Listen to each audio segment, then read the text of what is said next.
बिस्मिल्लाहिर्रहमानिर्रहीम। अल्हम्दुलिल्लाहि रब्बिल आलमीन वस्सलातु वस्सलामु अला ख़ातमिन नबिय्यीन व अला आलिहि व अस्हाबिहि अजमाइन।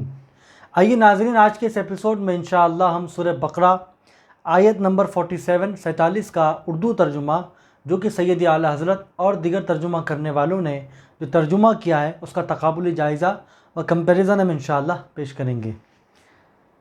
बिस्मिल्लाहिर्रहमानिर्रहीम। व अन्नी फ़ज़्ज़लतुकुम अलल आलमीन। इसका एक तर्जुमा ये किया गया है, और ये बात याद करो कि हमने तुमको सारे जहानों पर फजीलत दी थी। एक तर्जुमा ये किया गया है, और मैंने तुमको तमाम आलमों पर फजीलत दी।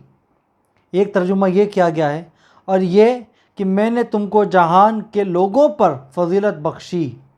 और एक तर्जुमा ये किया गया है, और उसको कि मैंने तुमको बढ़ाई दी तमाम आलम पर।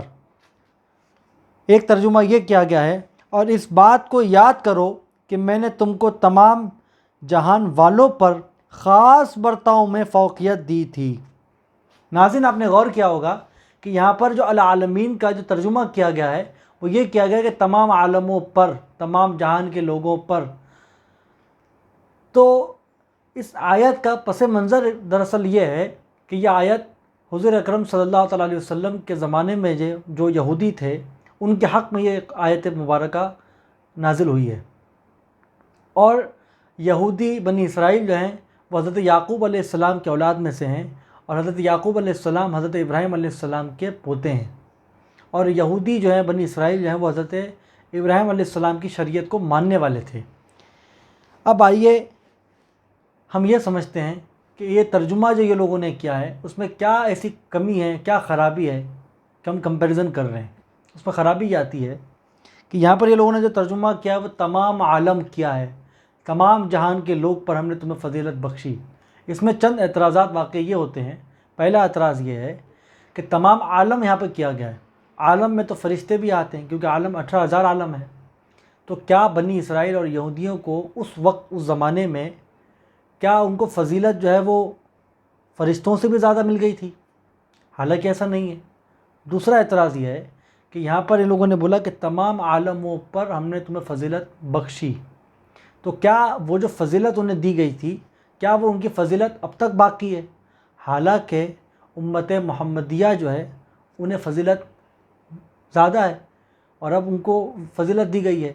जैसा कि कुरान पाक में आया है, कुंतुम खैरा उम्मतिन उखरिजत लिन्नास, कि उम्मत मुहम्मदिया, तुम बेहतरीन उम्मत में से हो, तुम्हें इसलिए पैदा किया गया। तो कुरान पाक में तो यहाँ पर बताया गया कि उम्मत मुहम्मदिया जो है वो बेहतरीन उम्मत है। अगर हम इन तर्जुमों को मान लें फ़जीलत जो है, तो तज़ाद पैदा हो जाएगा तर्जुमों के बीच और कुरान की आयत के बीच। तीसरा एतराज़ ये है कि कोई भी यहूदी को अगर हम इस्लाम की दावत देंगे, तो वह हमें ये बोल सकता है कि फ़जीलत में तो हम तुमसे ज़्यादा हैं, तो हम तुम्हारे दिन को क्यों कबूल करें। तो ये चंद एतराज़ वाक़ई होते हैं। अब आइए हम सैयद आला हज़रत का तर्जुमा समझते हैं कि आला हज़रत ने क्या तर्जुमा किया है, जिनसे ये सारे एतराज़ात ख़त्म हो जाते हैं। आला हज़रत करते हैं, और ए औलाद याक़ूब, याद करो मेरा वो एहसान जो मैंने तुम पर किया, और ये कि उस सारे ज़माने पर तुम्हें बढ़ाई दी। नाज़रीन, आपने गौर किया होगा कि सैयद आला हज़रत ने उस सारे ज़माने ला लिया। मतलब ये होगा कि ये किस ज़माने की बात आला हज़रत कर रहे हैं?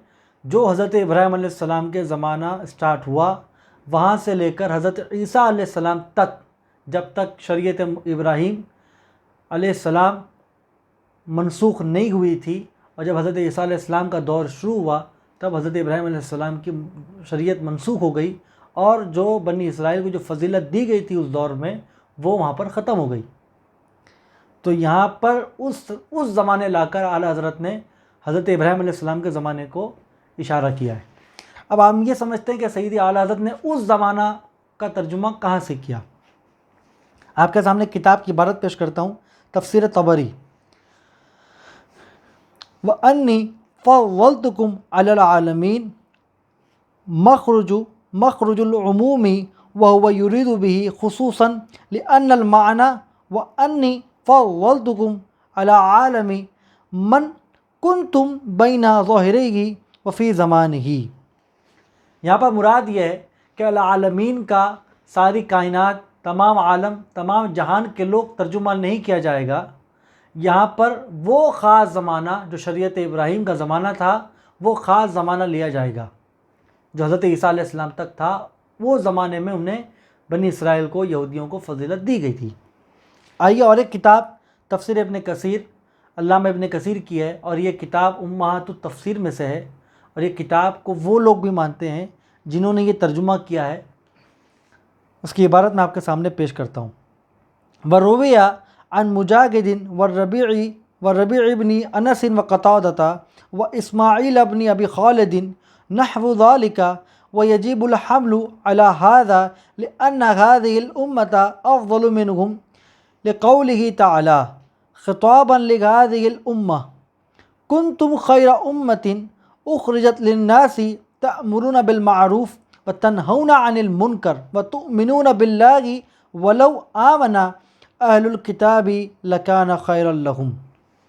اس عبارت کا مفہوم یہ ہے کہ یہاں پر علامہ ابن کثیر ایک حدیث پاک لاتے ہیں اور فرماتے ہیں کہ یہاں پر واجب کیا گیا ہے مفسرین پر اور ترجمہ کرنے والوں پر کہ وہ العالمین سے ساری کائنات، تمام عالم کے لوگ، تمام جہان کے لوگ ترجمہ نہ کریں، اس سے یہ مراد نہ لیں، اس لیے اور وہ خاص زمانہ مراد لیا جائے کیونکہ یہاں پر قرآن پاک سے تضاد ہوگا۔